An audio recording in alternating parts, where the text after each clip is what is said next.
Hello, everyone. Um, Welcome to this podcast. Today, I'm in the company of Romeck Van Zeijl. Van Zeijl. Van Zeijl. Apologies. Romeck is a colleague, is a psychotherapist, is also a group work circling aficionado, like myself. We share a passion for a variety of things, including Socratic dialogos.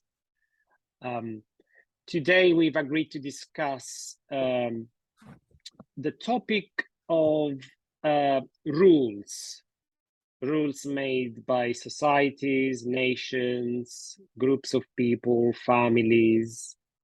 And I feel that because we mostly know each other through interaction in groups, self-development groups of some sort, I feel that today's discussion might be informed by our experience of rules made by groups. So we will actually explore this topic in the format of Socratic dialogos, where one person makes a proposal of what might be virtues, what might be a virtue about the topic in question, rules, and the other person helps that person exploring that. And maybe you can say a bit more about that process if you want in a second. But the last thing I want to say before passing it over to you, Romeck, is why was I fascinated? I have been fascinated by the topic of rules that people make. Because I feel like I've always been particularly sensitive. Perhaps I feel like I've been more sensitive than the average person about rules that group of people make. So it was so strong for me, my awareness of rules. I'm the sort of person that enters a room and is particularly sensitive of what the rules might be. Of course, it's a hunch. I cannot be 100% sure. So this can give me an insight on a situation which helped me with my therapy work, but can also be a disadvantage. And in my teenage years and my early 20s, where I had a low self-esteem at that point of my life, it was more like a disadvantage. And when at the age of 22, I left Italy. I moved to London, where I felt that rules seemed much more fluid, much wider, and the culture, the London culture, I should say, because I feel like it feels different than the rest of the nation where London is. The tolerance, London's tolerance is very well known. Whatever the culture of London is, and I think it's fluid and wide and varied, it doesn't feel so dominant. Whereas in many other countries where I went visiting, including my own country, Italy, I felt that the culture was really dominant, and I felt I had to conform, and I didn't want to, or I was struggling to. The last thing I'm going to say is that even when I got to a very privileged place of becoming a therapist and running groups, I say privileged because then I'm in the company of people that, theoretically have done a lot of self-development work and would be very open-minded. Yeah, more open-minded than the average person. Still, I feel the groups make rules. And that's not negative. Rules can protect private property, can protect our rights. So rules are inevitable to narrow the scope of human interactions and protect some rights. But they, in my view, they would need to be acknowledged in order to create a safe environment. So that's my introduction, and thank you for your patience, Romeck. No, I didn't need patience to stay with you. Maybe I can just add a little context for myself. That I don't only work as a psychotherapist. I've also been working as a leadership coach and organizational development. So the topic of rules turns up very often, very explicitly and implicitly in my work. And just to kind of to come back to you, so that's how the topic is alive for me. And to come back to you, what I'm hearing you say is like I hear an echo of how culture, the rules of a culture or the cultural rules can almost be synonymous with like social control. And what I'm also hearing strongly in your words is an advocacy of making rules explicit and transparent and not keeping them hidden.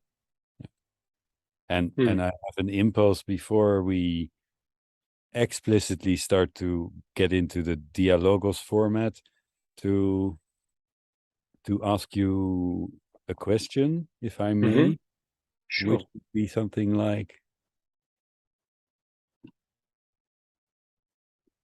maybe something like what's the best thing about rules, and what's the worst thing about non-explicit rules for you? So what comes up, I need to repeat myself. The best thing about rules would be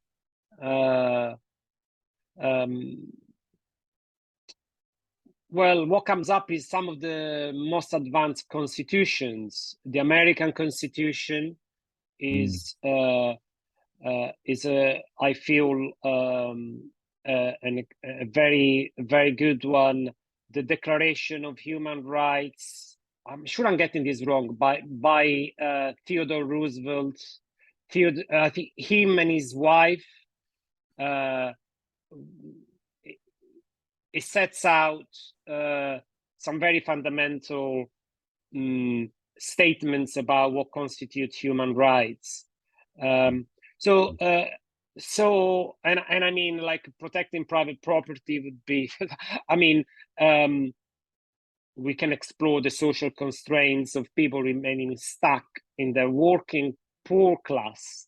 Yeah, but nevertheless, I value the opportunity of having something that protects a property for which I work Yeah. hard for half of my life. Yeah.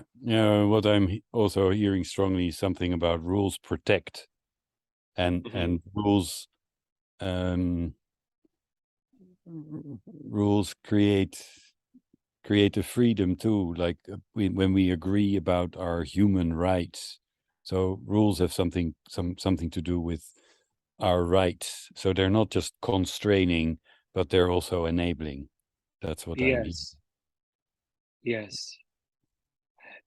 Am I I getting it right? guess you heard me. You heard me very well. I was just thinking that I have not yet answered the second part of your question.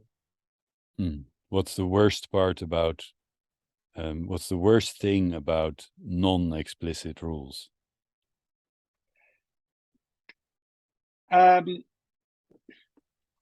Well, if a rule is not made explicit, then either people would conform to them without realizing. For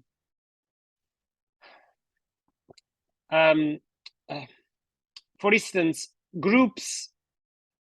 You and I had a conversation that often groups can split about groups that appreciate honesty and groups that appreciate the opposite of honesty, full acceptance, no matter what, unconditional love.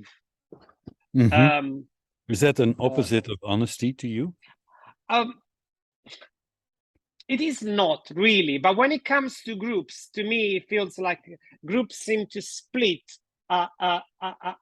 in these two polarities. Groups that feel if we are honest with each other, then that's gonna be the main, the main virtue, being honest. But there are rules. There are people that struggle with honesty, then say, well, accept me no matter what. I get it. Yeah. So what I'm hearing and appreciating is already around the theme of rules. What's emergent is that we're actually talking about the polarity, it seems. And you mentioned the word polarity, I think, a couple of times.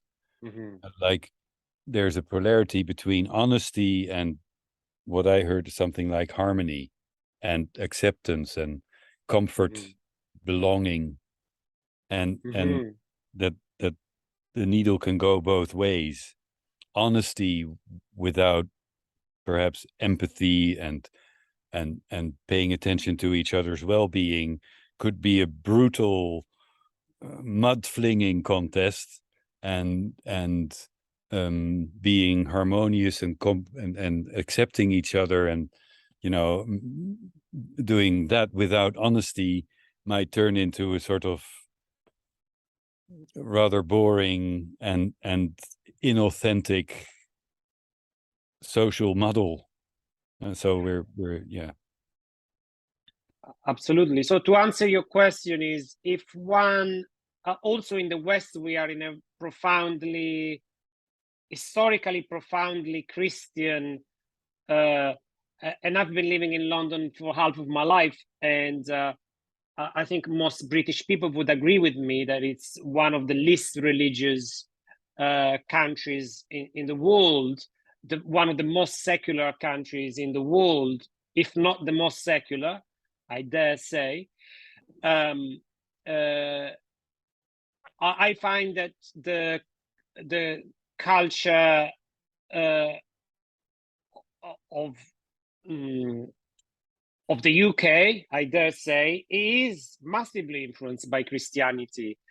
So even those that profess themselves as atheists, there is something about protecting vulnerable people.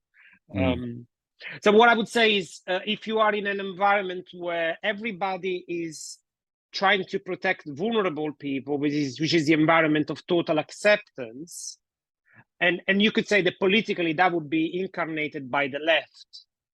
We stand with the diverse people, we stand with minority, we stand with people who have disabilities, we stand with those who struggle. But if you are in a group that does that, it's very easy not to acknowledge that we are all trying not to upset each other. What I find very interesting about where you're going with this, but I have to warn you, if I say more, then I'm not yet adhering really to the dialogos format that we were talking about, but yet somehow inevitably in how you are approaching it, for me there are strong echoes of what we talked about before, these sort of developmental stages of societies and individuals that a society or a culture or a group can move through, where perhaps there's a stage where what they describe in spiral dynamics as the blue stage, where adhering to the rules is more important than anything else. And the rules are dictated from above, and there's even a belief that perhaps God dictated those rules, or some absolute authority. And then at the stage that evolves out of that, people start to question the rules and subject the rules more to the value of efficiency and data and research and what kind of outcomes and so on. And then there's, I'm just like really flying through these short Please. descriptions of the stages. And then there's the stage of the green mean, which you've heard about, where the shared values, often implicit shared values, because we sort of seem to agree that, yes, of course, empathy is important, and compassion is important, and equality is important, and diversity is important. We don't need to talk about it. Obviously, that's important. Tolerance is important. That's I've spent a lot of time in groups where that was almost like the implicit agreement, and that we respect each other's views, that diversity is important, all the things we just said. And yet there can be like a hidden set of rules, like, for instance, the rules that tolerance is everything. You must not be intolerant. And you get this whole paradoxical thing of, if someone starts to act in a less than tolerant way, then people get extremely emotionally angry about it. Yes. I suspect you've experienced things like that. Yeah. If you don't mind me boxing things up, so that we also respect who's listening, may I offer it to you that what you're saying could fit into the other polarity of honest,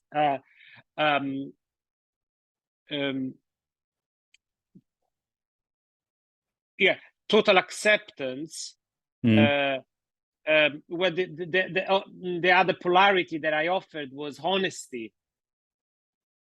Yes, I heard you. Yeah, the polarity between acceptance, total acceptance, and total honesty. Yeah. Yes, and with total honesty is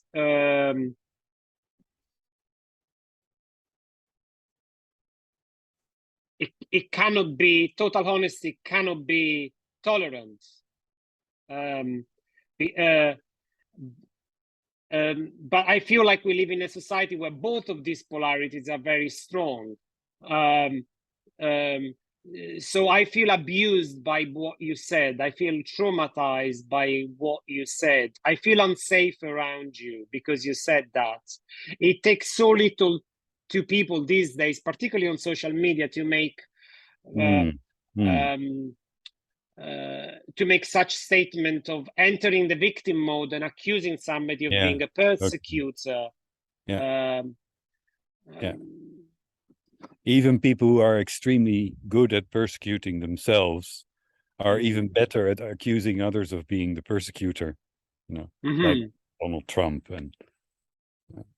But yeah, we're on the same page, I feel, where in this sort of, where the hidden rule is acceptance, empathy, all those other things, and it's like, in our conversation, what's emerging is kind of a realization that can never work, to go all the way into that polarity, because you inevitably end up in some kind of inauthentic soup, where if you believe I've broken the rule of total acceptance, you will start accusing me of traumatizing you or disrespecting you, which then leads to all kinds of complicated entanglements. Yes, and in a way, it's like accusing me of total honesty, because I suppose prejudice, it could be going as total. You could accuse me of having a prejudice against you because I've been honest, but that could simply me being honest, saying how I feel around you. But then you could read into that the fact that I'm judging you because of you being a minority. Do you see where I'm going? But then at the same time, the person who feels like a victim then is choosing the rule of total honesty by saying, I feel you traumatize me with what you... Yeah, I'm listening to your words and remembering all kinds of echoes of situations that I've experienced, and I feel compelled to kind of slow down a bit and talk a little bit about forms of honesty and definitions of honesty, Mm, and that in a way, either total honesty as the good thing or as the bad thing, or it's kind of a bit of a black and white frame of mind, whereas when we go deeper into this, we have to deal with more complexity. Now there's more complexity to this. mm, Total honesty isn't a simple thing, because total honesty can be said in a way that I truly own my part in it, and I'm actually sharing my experience. Or total honesty, between inverted commas, can mean, in some circles, telling you that I think you're an asshole and claiming that I'm just being honest. You know? Whereas that's sharing my not, feelings. yeah, I'm just sharing my feelings. I think you're an asshole. Well, that's not sharing feelings. that's let's say that's a twisted form of honesty between inverted commas that just attacks the other person. So it's Mm, attacking, posing as honesty. mm. Yes.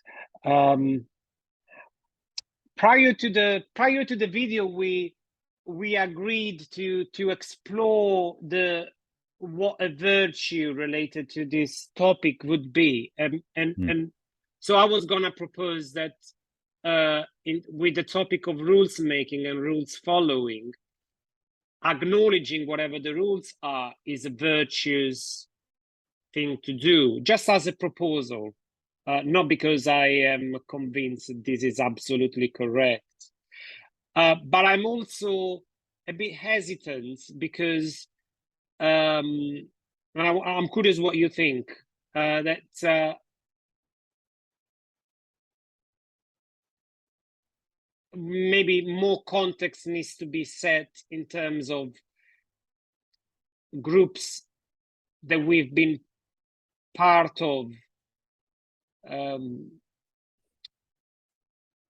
I'm not too sure it would be so obvious to whoever is listening now. The point about acknowledging rules and making them obvious is virtuous. I'm not sure whether it would be clear enough why. Mm. I Do was you? also kind of thinking about, oh, is this still interesting to our listeners? Is this alive enough for our listeners? Um, and wanting it to be, um, and maybe wanting to get a clearer sense of um, what matters deeply to you about this. And that's Mhm, kind of like an invitation from me to you to go into a sort of proposal and just see where it gets you. And mhm, like in the dialogos mode, I will not argue with you, or I will, my role is to amplify and what you are saying for you, and educe, like draw out what matters most to you, and then we'll see where that gets us. How does that sound? uh, the sounds of it sounds great, but I'm not sure what. Often we sort of agree on what the virtue of discussion would be. What would be the topic of discussion?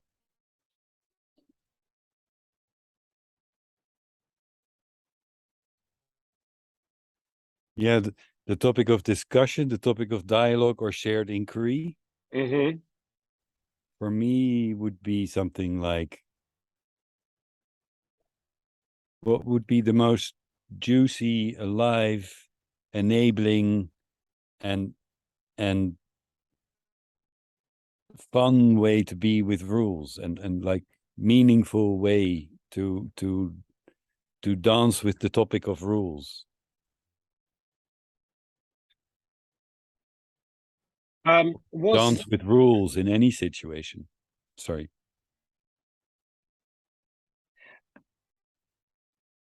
What's most alive for me is still my previous proposal of making them making implicit rules explicit. But with you as the educer, it sounds good to give you total freedom to widen the scope. Well, just to kind of jump in with you, it's like as the, let's say, the seed of your proposal, I hear something like you believe in the value, the virtue of making implicit rules explicit, making them transparent. And that makes me curious about what is the value of that for you? What does that make possible for you? Right. So I guess that sounds like a dialogues already.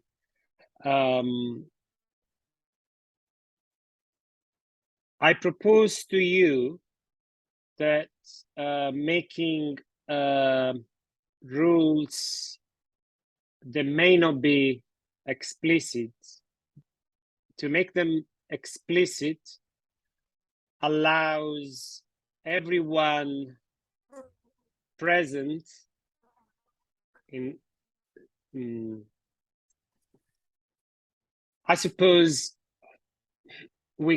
this wouldn't work if it was a nation. So I'm gonna pick a group of people, that a self-development group of people that decide to meet purely with the intention of interacting with each other verbally in order to improve their self-development for self-growth reasons. So in this context of a Zoom call with approximately 15 people, or in a room, physically 15 people together, my proposal to you is that making whichever rules emerge, making them explicit, allows everyone present to know where they stand and decide whether to conform or not, without fearing they've done something wrong. I'll leave it there. Thank you. Just give me a moment to see if I got all the elements of what you were proposing. So one thing is, thank you first for setting a specific context. Yeah, like not a nation, not a group of prisoners, 15 people working on self-development in a room or a Zoom room. And then I heard you say something about, I heard you use the word emerge. And so making the rules that emerge explicit. So I'm already hearing in that something of a process of emergence in the group. Like how it is at the beginning is not the same as how it is after a few hours. Something starts to emerge. And then I'm hearing a connection between making that explicit and actually making it conscious. Bringing consciousness to what seems to be in the process of being agreed upon, or am I getting you? Or I do feel heard. Thank you, and it's helpful to hear you reflecting back what I've said. So we continue this process. So there would be, for those who are not used to Socratic dialogues, there would be a good degree of repetition, and gradually things may get enriched or may shift. So I propose again to you that in a self-development group of 15 people interacting verbally, even if there are no rules, and often there are no rules in such explicit rules from the outset. No explicit rule. Nevertheless, rules would emerge. And my proposal is that making any rules that emerge explicit empowers everyone in the group to feel they know where they stand. Therefore, they can be free to conform to the rules or to challenge them to different degrees without fear that they are doing something wrong. Yeah, following your thread, I'm what emerges from what you're saying is that actually making the rules, the emergent rules, explicit, brings consciousness, and then enables the possibility of, oh, I can confirm or I can start to challenge. And if I follow that thread, I start to become curious about, okay, what happens if someone decides with this consciousness of, thanks for making the rules explicit. There seems to be a rule here that, for instance, it's not okay to interrupt anybody, but I'm going to start breaking that rule. What would happen then?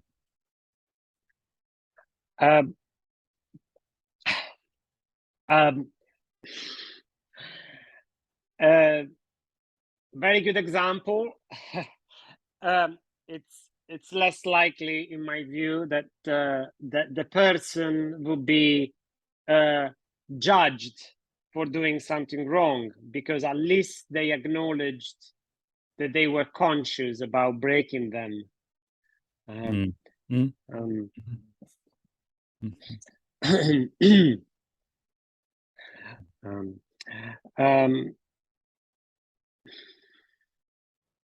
I hear concern in you around being judged and not wanting yourself to experience being judged, and also not wanting that for others.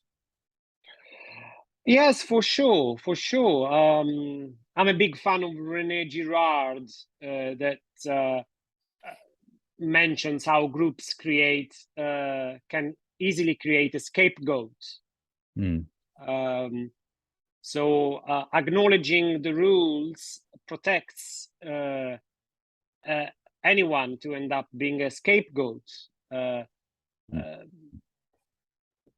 because there is an acknowledgement, these are the rules, and I can express why I'm challenging them. If the rules are not even mentioned, they could become some sort of they are unspoken, and they can just be put on a pedestal. I think I get it. I'm hearing what you say about the danger of unspoken rules, and what I'm picking up in listening to you is the theme of judgment and the fear of what might happen if you break explicit or implicit rules, that the consequence of doing that might be the experience of being judged. And what I'm hearing is that there's something strong or emotional around being judged and wanting to avoid that. Is that an interesting thread to pick up or not? Yes, it is a very interesting thread, and I was putting myself into the position of the viewer, and feeling like this could become really theoretical, where I seem like I'm describing groups where there is stuckness, uh, Mm, mm. and things are sort of pre-written and pre-packaged. But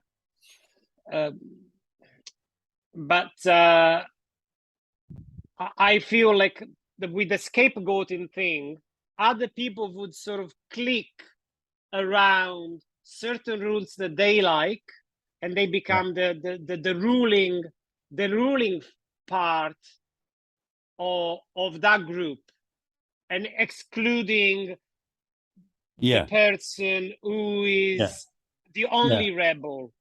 So it's also about inclusion and exclusion. Yes. And what I'm hearing behind your words is almost like, if we are clear about the rules and we make them transparent, then it's less likely that someone ends up being scapegoated, being judged, or being excluded. And that is actually the sort of the risk that explicit rules would protect us from. Yeah. So there's something at risk here. Yes. Yes. Yes. There's something at risk for sure. And I'm now becoming aware that the total acceptance and the total honesty, they are such fundamental Western values that they can easily, very, very easily be unspoken.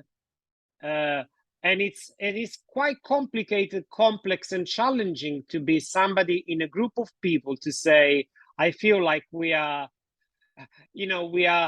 agreeing on this rule, because the answer could be, of course we are protecting the vulnerable people, of course we are doing total acceptance, of course we are Exactly. being honest.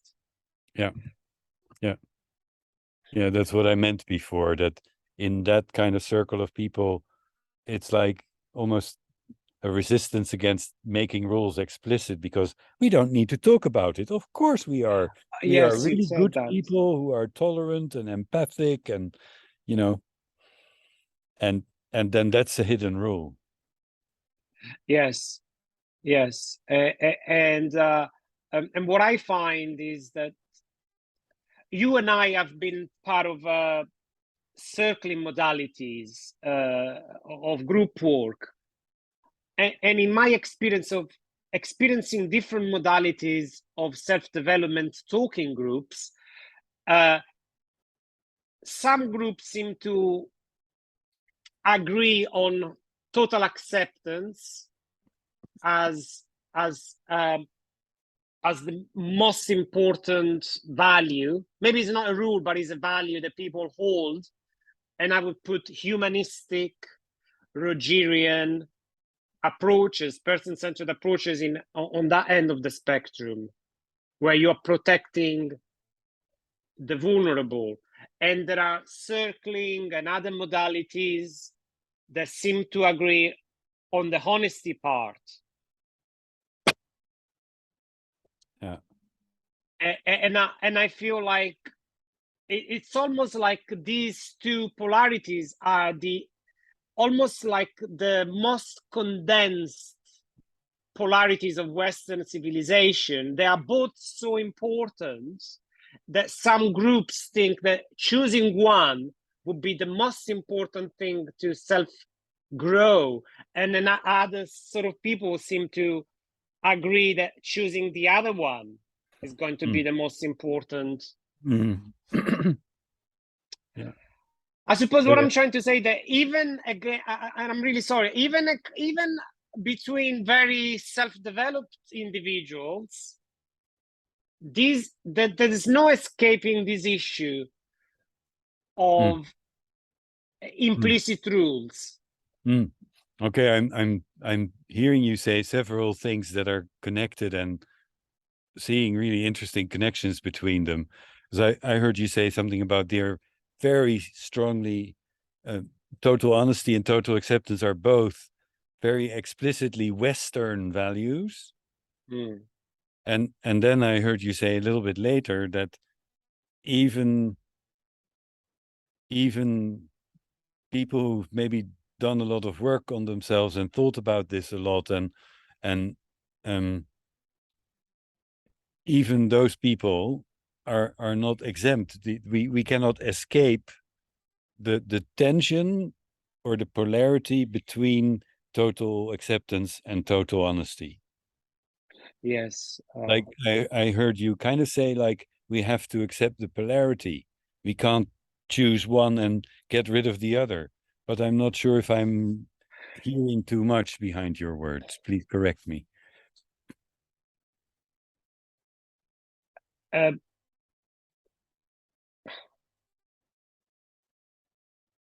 I think you're adding an extra valuable thing that's making me think to what I suppose one of the things I was saying is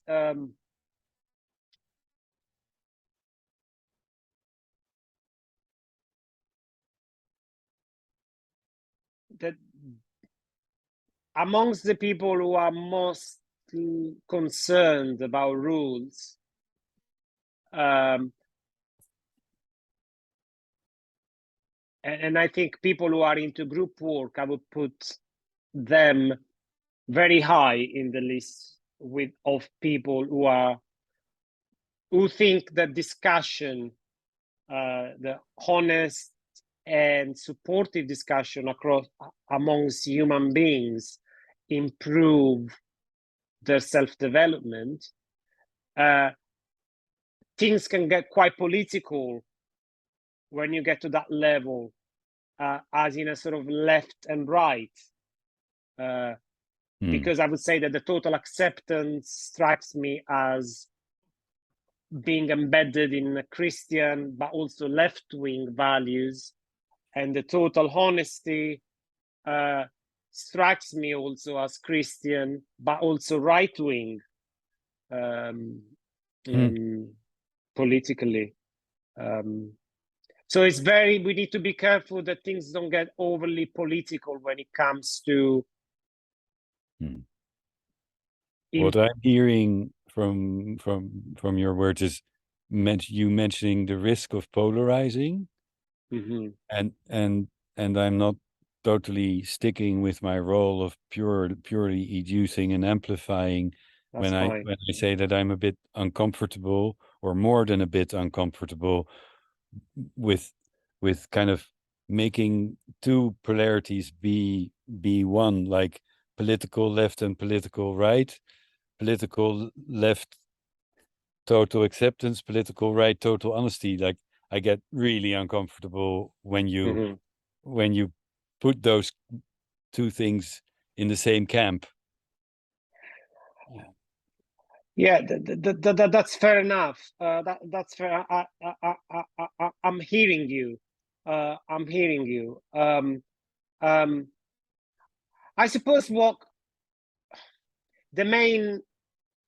comes up for me is that no matter how much people study and become really erudite and well-read, and you can put people into politics who, that are very knowledgeable about politics, and also you can put, in my case, I'm not very that's not one of my areas. Self-development is one of my areas, and people who have spent many years, like myself, in the area of therapy and self-development, I feel that there's also a risk of converging on one end of the spectrum. That's a lot easier for me to just like follow and amplify what you're saying.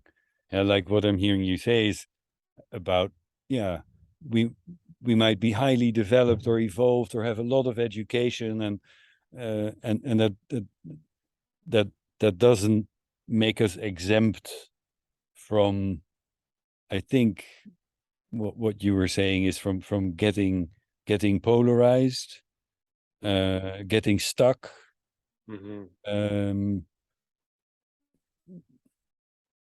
Yeah, so almost like you're saying, lots of education or work on yourself is not a guarantee that you might not get stuck in unfruitful, unhelpful entanglements. Those are my words, but I don't know if that paraphrases what you were saying in a good way. Yes, and potentially could be even worse, because if the ultimate destination of my intellectual journey, spiritual journey, is to think that total acceptance is much, much better than total honesty, or whatever else, whatever rules is much, much better than other people's values, that could be very dangerous, because then you end up being self-righteous. Yeah, so I'm kind of hearing you say, if you don't embrace the polarity of of honesty and acceptance, that they need to be both there, that we kind of need to surf or ride the polarity, and that it's dangerous to choose one side of the polarity over the other. Actually dangerous. Thank you, Romeck. I feel very heard, and I would like to propose to swap roles. Yeah, just to give our listeners a bit of context. Thank you, Francesco. In the Dialogos process, there's always tendentially one, like that's kind of a form of rules, but maybe an example of rules that enable more than rules that constrain, and that one of us is in the role of proposer and the other's role is to draw out what that person is trying to say, almost to say what they're almost but not quite saying. So now Francesco's proposing that I start to propose, and he becomes the educer, the amplifier. I think I just need to give myself permission to kind of take a breath and before starting to get clear about what I'd like to propose after listening to you, Francesco. Like a moment of silence or a moment of not knowing, of aporia.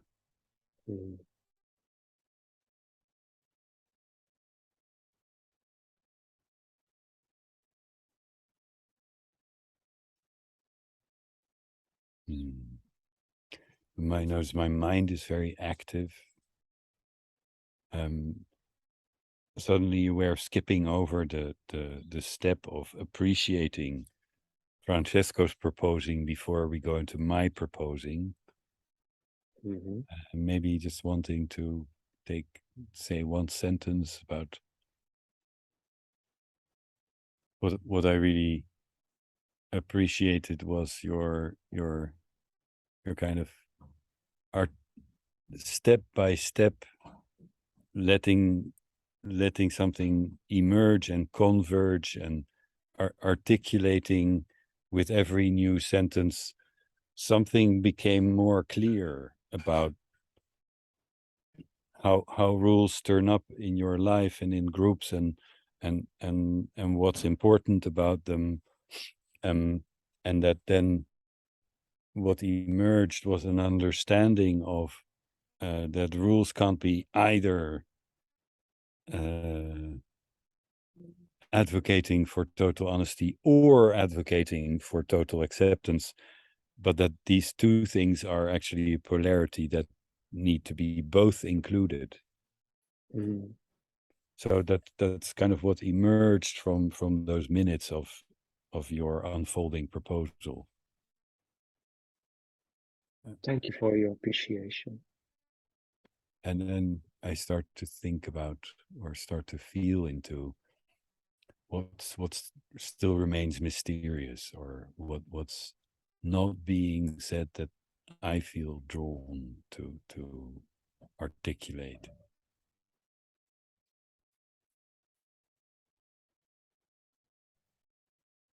and I don't want it to be something that I've already thought or said in another context. I want our conversation to be fresh.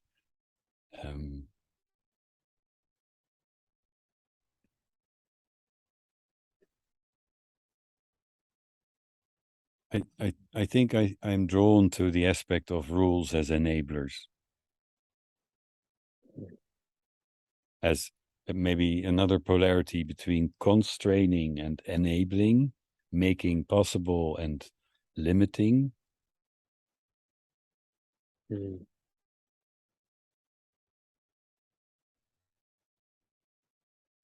Yeah, so maybe my proposal is something in the direction of that rules also need to cover both sides of that polarity of constraining, setting certain limits, and enabling, making possible. Mm. The very simple examples I can think of are the constraining can be about, well, it's not okay to become abusive. It's not okay to be physically violent. I remember being in one men's group many years ago where the rules were constantly not being spoken and then being almost forcibly imposed. And there was a big controversy about, is it really a rule that we're not allowed to be physically violent to each other? And then two people said, no, bullshit, that's not a rule. And that was for me the moment of leaving the group. If that limitation is not present, if I'm actually at risk of physical attack, which almost happened in one of those meetings, then I'm not in this group. So that's an example of positive constraining, stopping accidents from happening. You know, like a condom if you don't want to get a baby. Bad example perhaps, but and then the other side is enabling, is because that rule is there, no physical violence, we can relax and we don't have to be afraid. Could be a rule that says, if there are judgments, we want you to own your judgments. To say, no judgments, not possible. Everyone has judgments from time to time. To say, so that would be a too constraining role. If we said, in this group, judgments are out, not allowed. Sooner or later, people would have to leave. If we say, you have a judgment, it's normal to have a judgment. We want you to own it and see what it says about you. Like possible, that would be an example of a rule that enables. But I'll stop here so you can eat juice.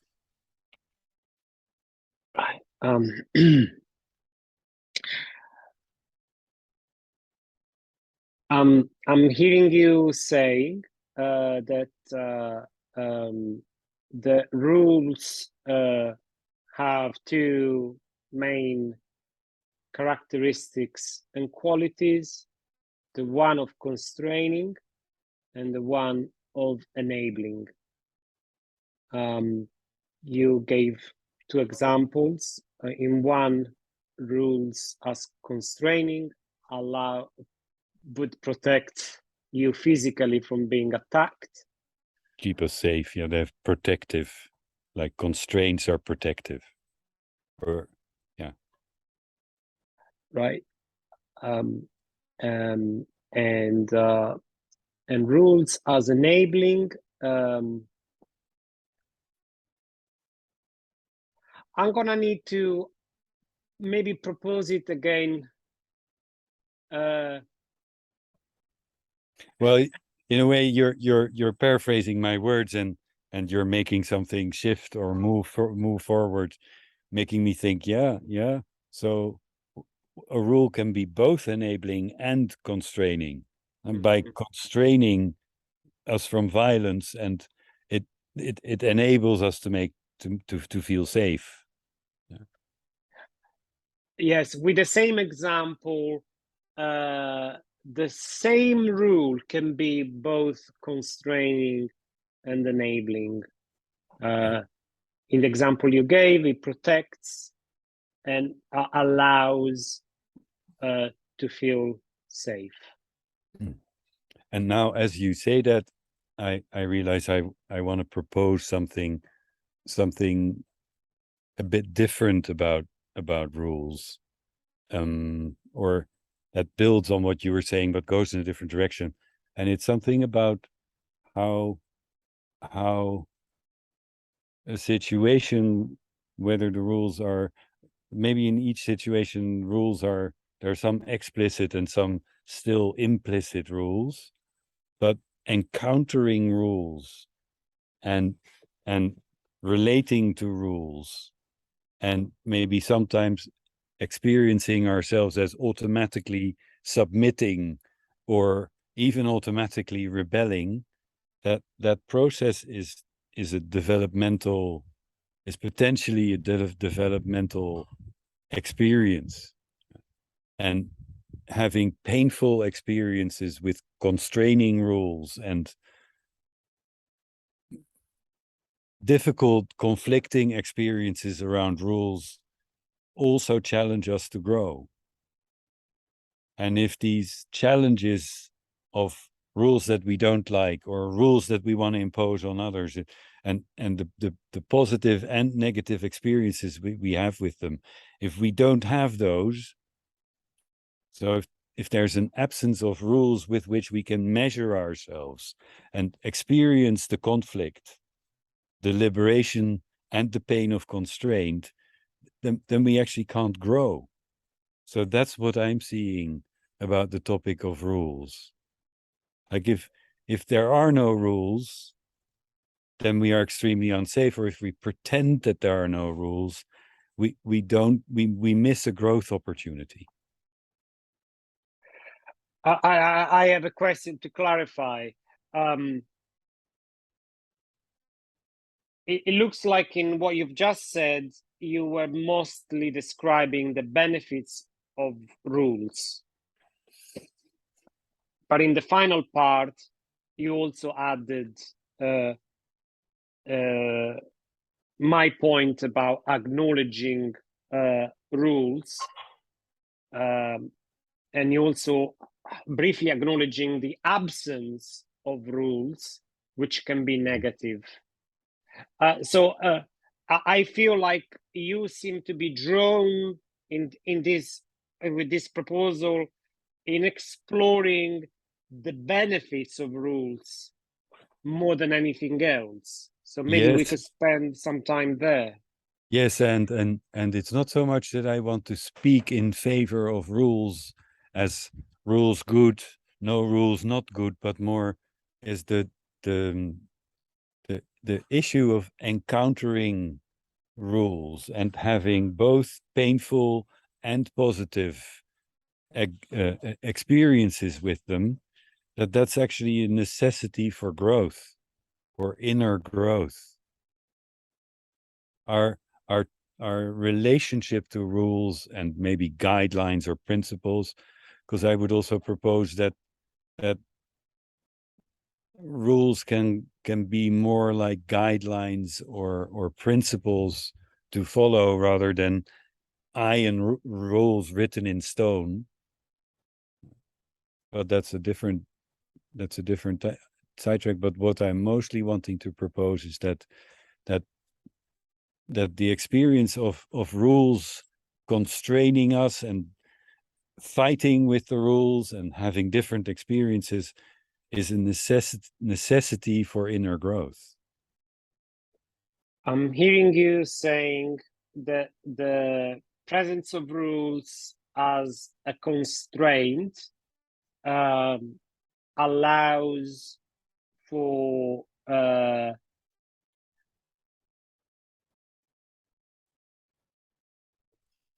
creates struggles which are necessary for growth.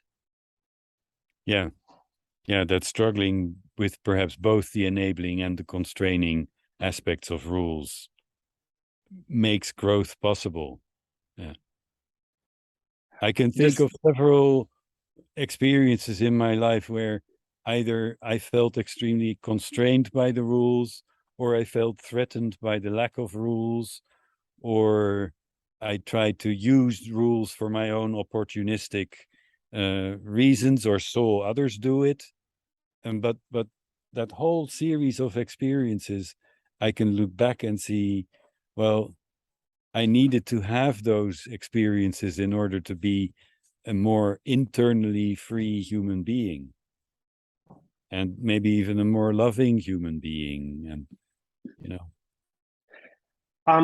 Hearing you mentioning the wide spectrum of your experiences with rules, some of them enabling, some of them constraining, some of them explicit, some of them implicit, and all of these struggles seem to be really primary in your self-development, fundamental in your self-development. Yeah. Through your invitation to engage in a dialogue about the theme, I start to also see more dimensions of it, and I've and thank you for hearing me with what you just said.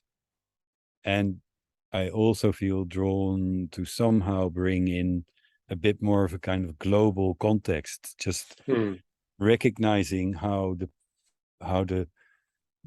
topic of rules turns up in the global theater, like just reflecting on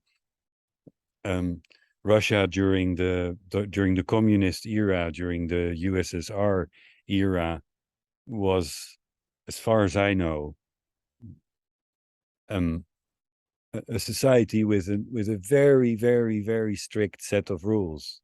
And if somebody broke the rules because of having different opinions, like dissidents, there were extreme punishments. And then Russia is now no longer in the USSR, no longer a communist country since 1989 or since the early 90s. And now it's acting like a country that's breaking all the rules in the international arena.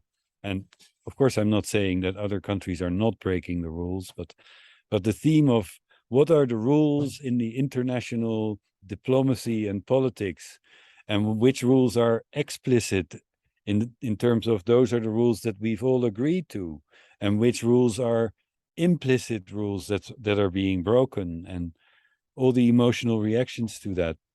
I'm not sure if I'm making if there's much value to my proposal, or if I'm actually making a proposal, but I guess I'm saying it's a very active and alive topic in the global theater. Romeck, I heard you desire to, your impulse at that time, what was alive for you, is to bring the global theater, which for you conjures up ideas of rules. And you mentioned the Russia-Ukraine war, which made you reflect of how the same country, over the course of just 40 years, transitioned from being a country which valued rules enforcement as a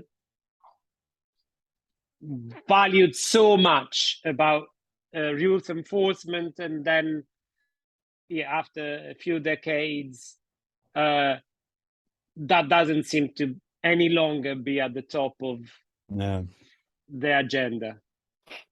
To be honest, I feel slightly embarrassed because there's not much coherence to the proposal I'm making, and I'm very aware of that. I'm imagining listeners sitting there thinking, what is this guy actually saying?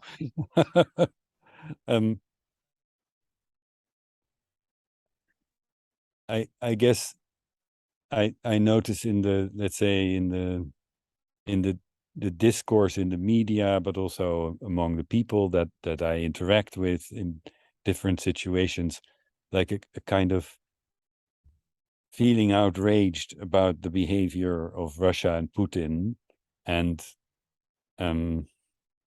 that in that sense of outrage, that sense of outrage reflects what happens when there are implicit rules that are being broken. The same kind of outrage I experience in groups, this kind of groups that we talked about, self-development groups. There were implicit rules. We all somehow agreed that there were not really any rules, but suddenly when an implicit rule is being broken, somebody gets very angry, or we all get very angry. I hear you saying that the public outrage in the media, you seem to imply Western, but it's a question for you. Media can be explained, the outrage in the media can be explained in terms of implicit rules being broken. Yeah. Yeah. It's like if I take that one step further, that idea that we get outraged, we have really strong emotions, or we pretend to be outraged when implicit rules are being broken, kind of means that somehow altogether, without realizing, we've created a situation in which there were implicit rules. And we somehow avoided the making the rules explicit. And if we make the rules explicit, we create a situation where everyone sitting around the table can say, I agree with those rules. I can put my signature under them. I'm committed. I'm part of this group. Or we can say, those rules, I don't agree with them. So rather than thinking about, oh, I'm afraid of being excluded, no, I can choose to be excluded and say, well, those rules I cannot accept. So then I won't stay. So that there's something about that when rules are being made explicit, I can have the choice, that I can really choose to stay within that social context that has agreed on that set of rules, or I can say I leave because I need a different set of rules in order to thrive. I hear you mentioning the hypocrisy in the scapegoating process, so judging one party as the wicked, the bad guy, without not making enough efforts in making the rules that the bad guy apparently broke very obvious. Yeah. I thank you for bringing out the word hypocrisy, because I didn't actually say that, but it feels important to acknowledge it, that if we have an implicit set of rules and we don't actually make an effort to say, let's look at what these rules are, let's name the elephant in the room, let's make it explicit, then we are creating a situation that is maybe inherently hypocritical, or that creates opportunities for hypocrisy, which is the opposite of authenticity. Yeah. Yes. And that perhaps reflecting on the global situation, by doing at a global level what we often do at a personal, small circle, social level, we create a situation where there are implicit rules. Those implicit rules are getting broken. We get really upset about it. We scapegoat someone. rather than acting like adults. So I'm making a proposal about acting like an adult around rules, which is let's take the time to really clarify what are the explicit rules of engagement, the principles or guidelines that we use in our interaction. And then when someone breaks the rules, they can be held accountable in a good way. We can even use that as an opportunity to renew the agreement about the rules or change it. And then the rules are an evolving thing, or the principles. And then we have a situation where if somebody consistently chooses to ignore the rules or the principles and tries to still stay in the group, then we have at least a transparent situation where the person can be held accountable and asked to leave without getting into a drama of that person or that group's being scapegoated. I hear you saying that you don't disagree with the use of the term hypocrisy, and that no, I do. It's good that I do agree with you mention it. Yeah, you don't disagree. No, okay, sorry, I misheard you.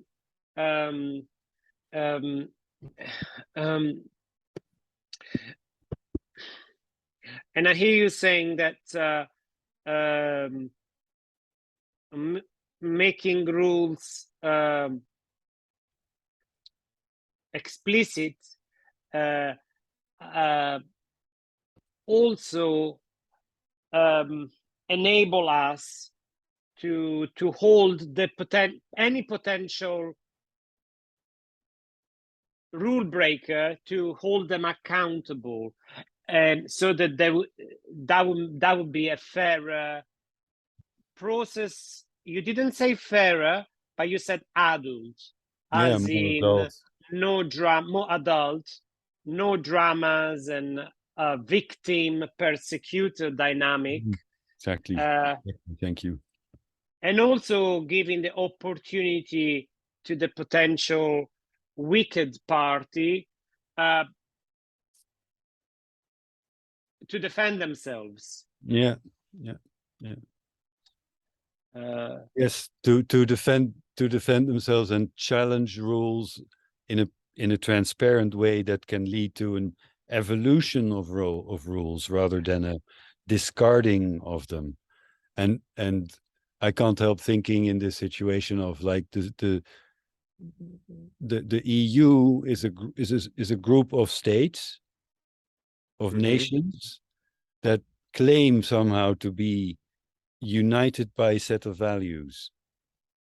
And that set of values and rules is made partly explicit, partly perhaps not explicit enough, so that when certain nations start to behave in ways that are clearly and obviously not compatible with the set of values that we agreed upon, the EU having, perhaps in this narrative, I'm not saying this is the truth, yeah, but maybe a way of looking at the situation, a perspective, a possible perspective, that the EU as a group of nations have created some kind of not explicit enough rules in which it is possible for someone to break the rules and insist that they have the right to stay in the group. I hear you giving another example of a situation where the values of the EU, for instance, have only partially been made explicit enough, which allows those that don't respect some of the implicit or explicit values get away with it without accountability. Yeah, exactly. And like that's a large scale echo of something that could happen at a small scale just as likely. In a development group of 15 individuals. Yes, and I would like to check your time availability and whether you would like to say we have I don't know if you are free for the next 15-20 minutes to bring this to an end within 15-20 minutes. For sure. And either we continue until the end with your proposal, or the second option would at some point we, in Socratic dialogue, after appreciation and anticipation, which is the exploration of what was missing. So potentially we can do a bit of appreciation, a bit of anticipation, and a bit of free flow. There's also the final part would be the sort of a free flow conversation, reflecting on the process. Yeah. What would you prefer? I'm happy with either, and I hope this is all still interesting and alive enough for our listeners. I would like to just briefly bring it to a sort of close around my proposal. Just take a minute, because as long as you like. Thanks. Well, what I was seeing was like something coming full circle, talking about the bigger global European setting of a group of individuals being not transparent about rules, and then bringing it back to your original context of, let's say, 15 people working on self-development, where we were talking about the polarity, riding the polarity between total honesty and total acceptance, and that we need both. Like if we bring that again into the global EU context, or making that link, like in some settings, somebody could break the rules of empathy and compassion and care about other people in the group, and suddenly using abusive language or acting in shaming or dismissive or contemptuous ways. And then that person could say, well, if they're being held accountable to not being empathic, they could say, well, I'm just being honest, aren't I? You know, I'm just being honest. And so kind of bringing different threads together, I really see the value of taking the time to carefully, compassionately, and with an open mind and an open heart, make a context explicit in how do we engage with each other when things really matter. Could I ask you to give me, just in order to help me reflecting, to give me a more concise version of your last proposal?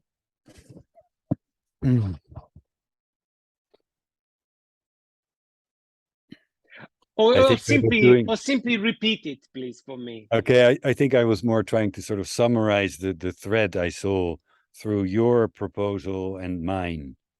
The polarity of and of both sides of the polarity being important, total honesty or authenticity, and total acceptance or radical acceptance, and compassion and empathy. And then I saw that from your thread move into my proposal, which was, I think, well, at least partly to do with even focusing even more on the importance of transparency.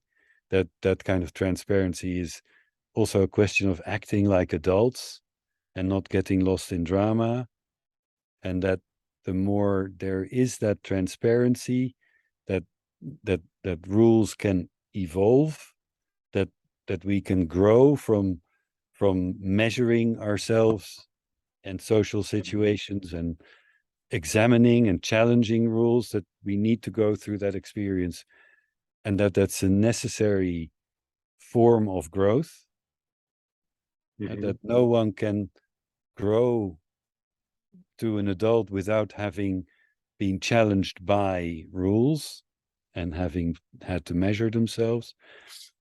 And that finally, in trying to summarize the whole thing, we come to a sort of how small social situations in groups of 15 people can carry an echo of what is happening on the global stage or the European stage. How did There's a lot in there.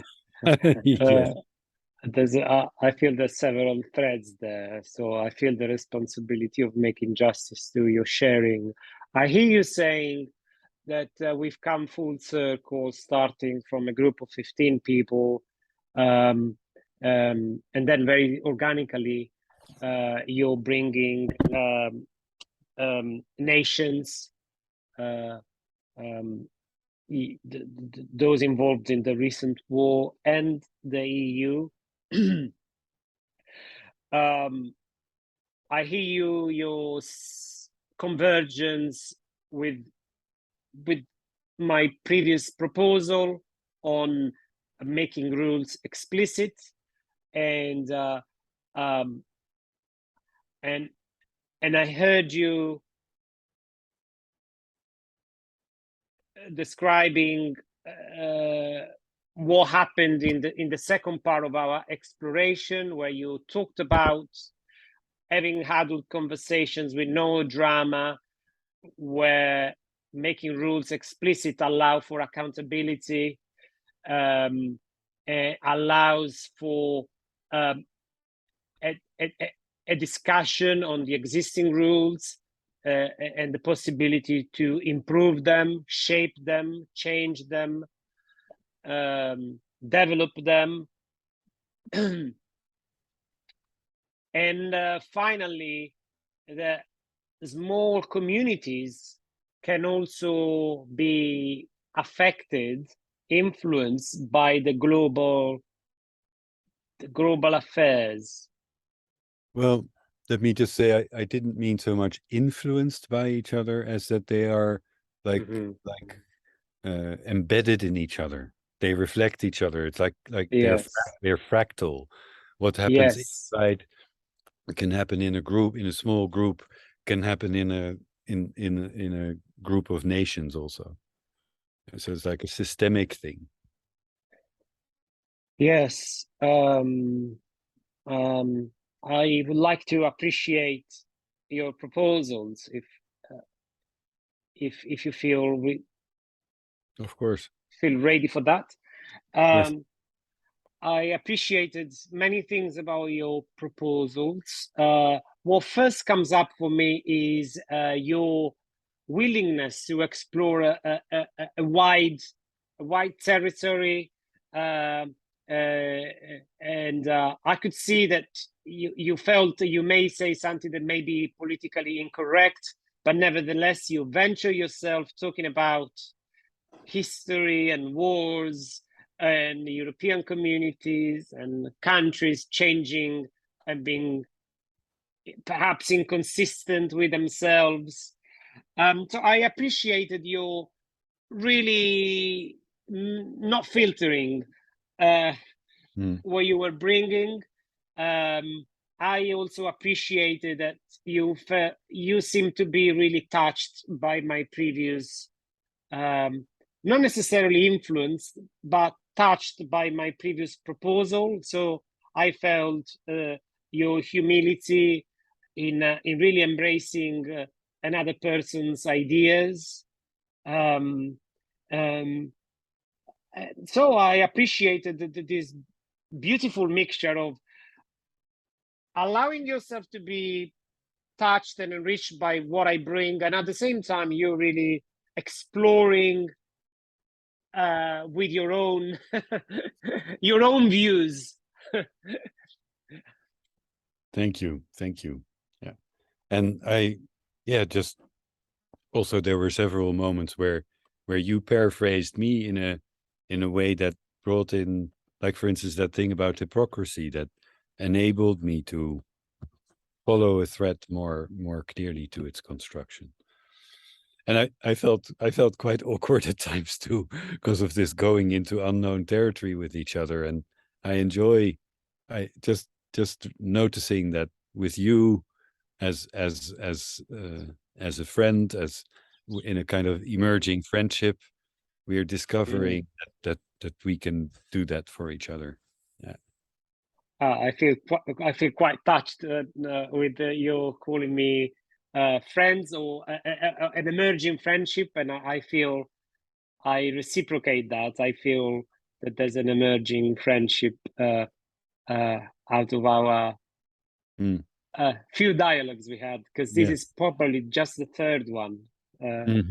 True. Yeah. And whoever has been listening, thank you for your patience in listening to our ramblings. Yeah. So, are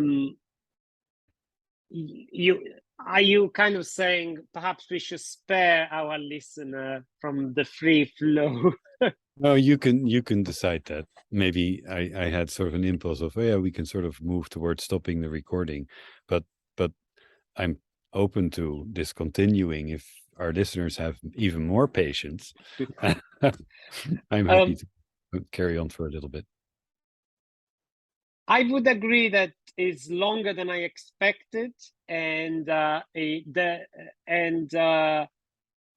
it perhaps hasn't been consistently exciting or engaging as it may have been. But I feel like if we take 10 more minutes,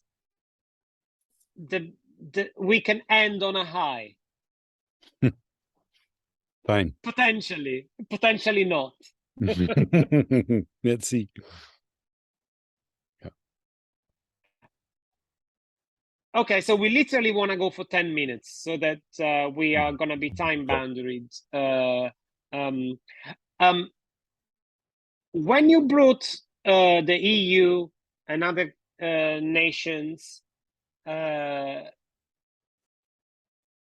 I felt some sense of resistance because I have my own ideas that the narrative can be so easily manipulated, and we can all be so biased, so easily biased. Totally. Agree with that. So at that point, I really felt a sense of appreciation for the self-development groups that I've been part of, and I felt, oh, how comes I've been focusing so much on things going wrong? Because I feel like I was mostly talking about things that may go wrong in groups and even in self-development groups. But actually, when you talked about the global thing, I also felt actually a group of 15 people is much easier, and it's still difficult, but comparing to find an agreement across 15 people is still challenging, like I was saying. But comparing to deciding whether America or Russia is the wicked party, it's such an easier task. And also deciding the EU values strikes me as way more difficult than a group of 15 people agreeing. And a group of 15 people, I think, is still difficult, nevertheless. Yeah, but to me, it seems like when you say that the main difference is not so much how complex or complicated the discussion can get, or how high the emotions can run, because emotions can run really high in groups, but the difference is in what's at stake. Main difference is in what's at stake. How much, whether lives are at stake, whether finances are at stake, whether economies, whether people's survival is at stake. Yes. Or and in personal development groups, I'm not saying that's Yeah, well, I would say that what's at stake is usually more how do I feel, or how do we all feel, and whether this is contributing to truly contributing to our development or not. But there are no lives at stake. The climate isn't at stake. The collapse of an economy is not at stake. And Yes. yet at the much smaller scale, well, in my work and in my personal life, and I hope that I live that with my partner as much as in other contexts. I am very, very passionate about creating settings, carefully crafting, curating, cultivating settings in which people grow in their ability to truly hear each other, really listen to each other, to take each other's perspectives, to not go into a discussion or a drama, but to stay in a dialogue. And not just any dialogue, but a generative dialogue. And I feel very supported by, that even on a global scale, we can talk about the bad stuff, the polarizations, and also and so on. And we can also talk about the counter movements that are emerging, that are evolving, like Otto Scharmer's presencing approach, all the things we learned from therapy, including Rogerian therapy, as well as others. That there's like much more skill, much more competence, much more growth around what does it take to have a conversation, a dialogue in which we all feel heard, and we all feel like we've been truly ourselves and truly honest. So there's space both for radical acceptance and for radical honesty, and that our dialogue leads to something, not just that we are having a nice time and that we feel happy and accepted with each other, but that we can co-create, that we can move towards co-creating a future. So I'm sorry if I'm talking a lot, but that's what I feel very passionate about. So the theme Yes. of rules is, for me, a big part of that. Yes. Thank you for mentioning that what's at stake in the global scale is much more. So it is more complex, but it's also much more precious to get it right. There's much more urgency to get it right. And what you were saying at the end, not just have a self-development, airy-fairy conversation, but it seems to be like almost a mixture of the political and the self-development. And it makes me think Yes, about, totally. yes, it really makes me think, and for me, I've personally come full circle with this, but I'm not sure you, but what many evolutionary biologists believe, that our brain as humans, at least currently, is still very much a 300 people village, is very much based on functioning on 300 individuals, where you know each other. And I think people believe that these days, even you could be part of my 300 people, but we don't have enough bandwidth. We don't have enough capacity, emotionally, physically, time-wise, to have more than 300 people in our life. And out of those 300, obviously 20 would be friends. The other ones would be just colleagues, acquaintances, the different degrees of intimacy.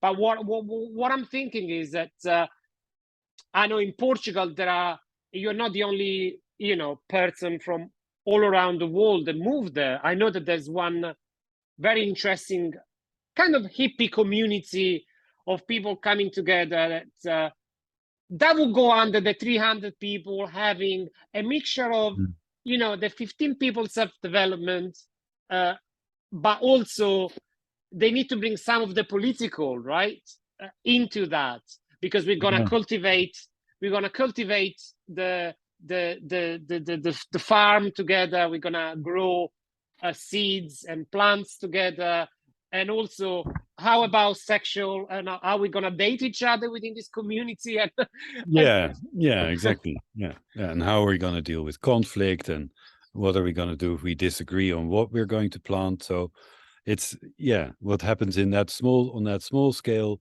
reflects what happens on a big scale. And again, what we've been practicing here, Francesco, not so much in the content of what we're talking about, but in the process of how we talk about it, which also reflects certain rules, is for me about learning to expand my capacity to really hear you, and that both of us were practicing expanding that capacity without and while holding back from saying yes, but I think, you know, and yes, learning from each other's perspectives. And I feel that that's an incredibly important capacity to develop.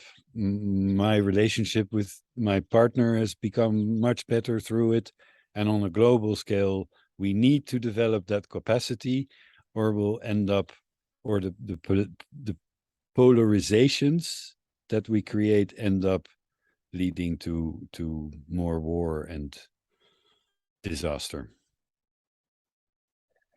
that's so true. In the first part, you were really focusing on hearing me and making me feel heard by reflecting back.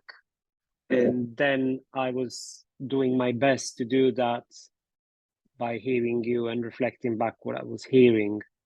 And we didn't do it 100% today as planned, but I guess that's also because we don't know each other and the topic in question so well to do it in a complete dialogos. But maybe if we meet again, we can agree to be very much dialogos format interaction. I'd find that an interesting experiment. Yeah. Mm-hmm. Yeah. Because I want to say I'm learning that form and that format, and I found myself stumbling and taking risks and feeling embarrassed at times. But I'm glad that we spent the time learning this thing that feels important. Yeah. Thank you so much for your time and You too. participation. Thank you for joining me, Romeck, and see you soon. Yeah, thank you. So, are you stopping the recording here? Yes, and